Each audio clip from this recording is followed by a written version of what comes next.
nous sommes la COP 21 et tout le monde doit être mobilisé pour lutter contre le réchauffement climatique. Les entreprises de la FEP aussi.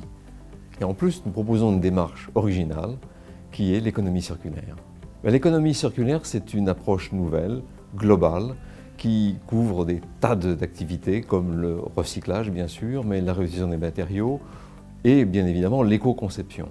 Eh bien, les entreprises de la FEP sont bien évidemment complètement engagées dans cette démarche. Nous avons organisé un groupe de travail de présidents qui a été d'ailleurs animé par Jean-Louis Chaussade, le directeur général de Suez, et plus de 30 entreprises se sont associées de tous les secteurs. Biens de consommation, biens industriels, services. Donc on voit bien que c'est un engagement global et une mobilisation collective. C'est une méthode très classique à la FEP qui est effectivement de mobiliser les patrons de nos entreprises.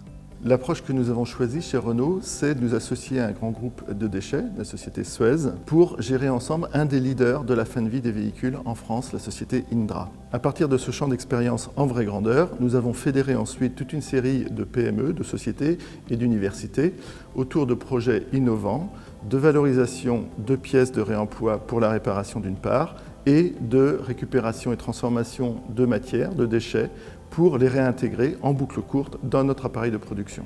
Le but de l'ensemble est naturellement de conjuguer la génération de nouveaux revenus pour la filière, tout en apportant au groupe Renault des éléments de compétitivité supplémentaires sous forme de services ou de matières premières intéressantes dans nos activités de fabrication et dans nos activités de réparation. Chez Veolia, il y a déjà le recyclage des huiles usagées des moteurs de toute la France. Nous les collectons, nous les recyclons et nous refabriquons de l'huile neuve.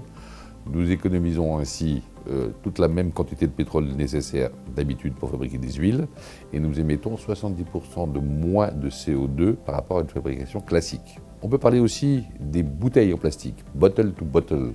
En Allemagne, notre usine recycle plus d'1 milliard de bouteilles en plastique. Lorsque vous faites une bouteille en plastique avec des plastiques recyclés, vous émettez 70% de moins de CO2 que quand vous le faites avec la pétrochimie. Ce sont typiquement des procédés d'économie circulaire où les déchets des uns deviennent les ressources des autres. Ces ressources, elles ne sont pas extraites de la nature. Pour faire des huiles ou des bouteilles en plastique, normalement, il faut extraire du pétrole. Là, on l'économise et on le reprend dans les poubelles. Pour le groupe Michelin, l'économie circulaire est totalement intégrée à notre stratégie de développement durable. Et elle tient en 4 R. La première, c'est réduire. Le second, c'est réutiliser. Le troisième, c'est recycler. Et le quatrième, c'est renouveler. Et je voudrais insister sur réutiliser. Réutiliser, c'est véritablement donner la plus longue vie aux pneumatiques.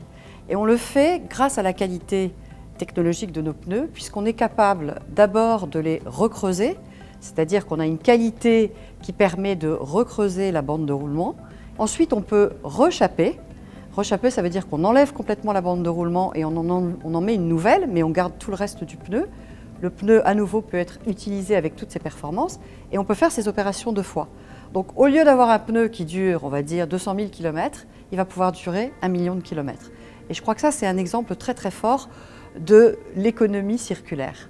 Nous développons en fait avec nos clients, non pas la vente de pneus, mais le pneu à l'usage, c'est-à-dire qu'on s'occupe de l'entièreté finalement de la vie du pneu et c'est parce qu'on a des pneus qui durent très longtemps que les clients acceptent cette économie à l'usage et non pas d'acheter nos pneus.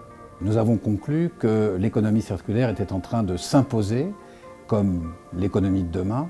Je peux citer l'exemple de Suez avec la ville de Strasbourg où nous produisons du biométhane à partir des bouts d'une station d'épuration, ce biométhane étant lui-même réinjecté dans le réseau de gaz de la ville, permettant de chauffer 5000 logements.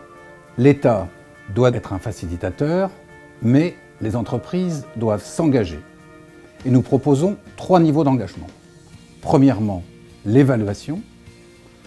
Deuxièmement, une préparation de l'action. Enfin, l'action elle-même. Agir.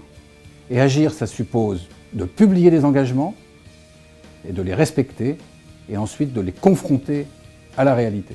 En 2016, la FEP collectera l'ensemble des engagements et les valorisera auprès des pouvoirs publics. Et c'est comme ça que collectivement, nous donnerons un véritable coup d'accélérateur à l'économie circulaire, qui est quand même l'économie du XXIe siècle.